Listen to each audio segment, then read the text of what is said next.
தனிப்பட்ட முறையில் பார்த்தீங்கன்னா எம்பிபிஎஸ் ஃபைனல் இயர் முடிச்சுட்டு பாஸ் பண்ணிவிட்டு 1 இயர் இன்டர்ன்ஷிப் ப்ரோக்ராம் நம்ம சொல்லுவோம். நம்ம பயிற்சி மருத்துவராக இருப்போம்.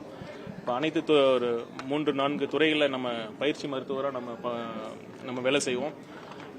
மெடிசன், சர்ஜரி, அப்புறம் ஓஜின்னு இப்போ மகப்பேறு மருத்துவ பிரிவில் நான் பயிற்சி மருத்துவராக இருக்கிறப்ப அந்த முதல் பிரசவத்தை நான் பார்த்து அந்த முதல் குழந்தையை நான் ஈன்றெடுத்த பொழுது தான் நான் ஒரு முழு மருத்துவராக நான் உணர்ந்தேன். அது ஒரு மறக்க முடியாத தருணம் இன்னும் என்ன நினைவில் பசுமையாக இருக்குது. அந்த தாய் பார்த்தீங்கன்னா அந்த பிரசவ வழியில் அந்த அளவுக்கு வழியில் அழுவாங்க. பட் ஆனால் அந்த குழந்தையை ஈன்றெடுத்த பிறகு முகத்தில் ஒரு ஆனந்த கண்ணீர் இருக்கும். அதை பார்க்குறப்ப உண்மையிலேயே ஒரு நெகிழ்ச்சியான தருணம். நான் சொன்ன மாதிரி அந்த பொழுதுதான், அந்த நொடி தான் நான் என்னை ஒரு மருத்துவராக நான் உணர்ந்தேன். முழு மருத்துவம். இவங்க இந்த இந்தியன் மீனோபாசல் சொசைட்டி என்னன்னா நம்ம பப்ளிக் ஹெல்த் பாலிசியில் போதிய இதற்கான விழிப்புணர்வு பப்ளிக் ஹெல்த் பாலிசி லெவல்லையும் இல்லை அப்படிங்கிறத சொன்னாங்க. ஏன்னா நானும் ஃபர்ஸ்ட் ஹேண்டாக நான் எக்ஸ்பீரியன்ஸ் பண்ணியிருக்கேன். ஏன்னா ஒரு அரசு ஆரம்ப சுகாதார நிலையத்தில் நான் ஒரு மருத்துவ அதிகாரியாக வேலை செய்கிறப்ப பெரும்பாலும் ஒரு 45 வயதுக்கு மேற்பட்ட பெண்கள் வரப்ப கை கால் வலி இருக்கு அப்படின்னு தான் பொதுவாக சொல்லுவாங்க. ஆனால் பார்த்தீங்கன்னா இதை பார்க்குறப்ப டாக்டர்ஸ் மத்தியில் என்ன சொல்லுவாங்கன்னா, ஆமாம் இப்படி தான் வருவாங்க, அவங்களுக்குலாம் ஒரு பேரஸ்டமால் பிசிடி எழுதி ஒரு பி காம்ப்ளெக்ஸ் ஒரு சத்து மாத்திரை எழுதி கொடுத்துட்டா சரியாயிரும், அவங்களுக்கு ஒரு சும்மா ஸ்ட்ரென்த் பார்க்குற மாதிரி ஒரு சைக்கலாஜிக்கலாக அவங்களுக்கு ட்ரீட் பண்ணி அனுப்பிச்சிடலாம் அப்படின்னு சொல்லுவாங்க. ஆனால் உண்மையாலுமே அது அவங்க அந்த பெயினை சஃபர் பண்ணுறாங்க. அது அவங்க சந்திக்கக்கூடிய அவங்க உடம்புல ஏற்படக்கூடிய அவங்க ஹார்மோனல் சேஞ்சஸ் சம்மந்தப்பட்ட ஒரு பிரச்சனை. அதுக்கு நம்ம நிறைய ஒரு மல்டி டிசிப்ளினரி அப்ரோச்சாக இப்போ நிறைய சிகிச்சைகளும் இருக்கு.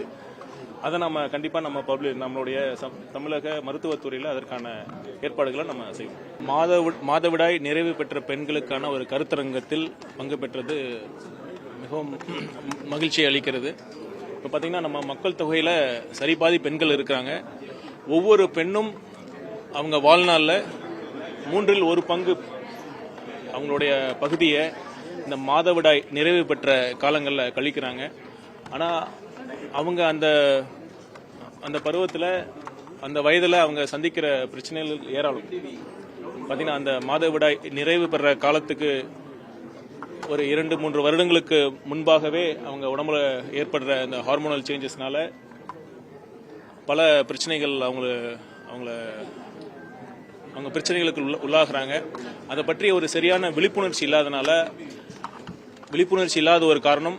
பிளஸ் அது மட்டுமல்ல, இதை பற்றி நம்ம எப்படி மற்றவங்கள்ட்ட டிஸ்கஸ் பண்ணி ஒரு மருத்துவ ஒரு ஆலோசனை பெறுறதுல இருக்கிற ஒரு சோஷியல் ஸ்டிக்மா, அது ஒரு காரணம்.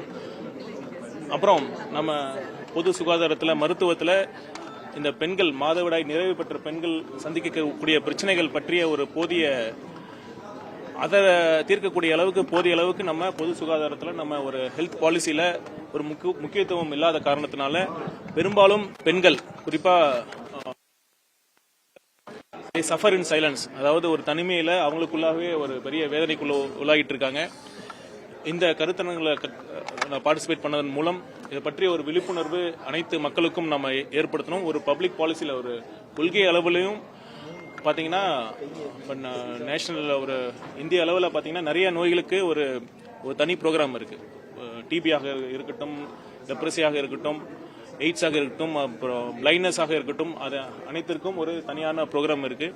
இந்த மாதவிடாய் நிறைவு பெற்ற பெண்கள் சந்திக்கும் பிரச்சனைக்காக ஒரு சரியான அளவுக்கு ஒரு தேசிய அளவில் ஒரு ப்ரோக்ராம் இல்லை, மாநில அளவிலும் ஒரு ப்ரோக்ராம் இல்லை. அதான் இந்த நிகழ்ச்சியின் மூலமாக, இந்த கருத்தரங்கின் மூலமாக இதன் மாதவிடாய் நிறைவு பெற்ற பெண்கள் சந்திக்கும் பிரச்சனைகளை பற்றி ஒரு விழிப்புணர்வு ஒரு பாலிசி மேக்கராகவும் எங்களுக்கும் கிடைச்சது, பொதுமக்களுக்கும் இது வரும்ங்கிற எதிர்பார்க்குறோம். கண்டிப்பாக மாண்பு முதலமைச்சர் அவர்களின் தலைமையில் இதை பற்றி ஆலோசித்து இவங்களுக்கு நம்ம ஒரு தனியாக ஒரு பிரத்யேகமாக ஒரு பப்ளிக் ஹெல்த் பாலிசியை நம்ம கிரியேட் பண்ணலாங்கிற ஒரு முடிவு இருக்குது. மாண்பு முதலமைச்சர்கிட்ட கலந்து பேசி, துறை அதிகாரிகளும் கலந்து பேசி என்ன பண்ணலான்னு முடிவு பண்ணுறோம். இந்த நிகழ்ச்சியின் வாயிலாக தமிழகத்தில் இருக்கக்கூடிய அனைத்து இந்த மாதவிடாய் நிறைவு பெற்ற பெண்களுக்கு நாங்கள் சொல்லிக்கிறது என்னன்னா, நீங்கள் உங்கள் பிள்ளையா பார்த்து எங்களெல்லாம் இந்த அரசை ஏற்படுத்தி கொடுத்துருக்கீங்க. கண்டிப்பாக உங்களுடைய நலனை பாதுகாக்கிறதுக்கு இந்த அரசு அனைத்து முயற்சிகளும் எடுக்கும் என்பதை தெரிவித்துக் கொள்கிறேன்.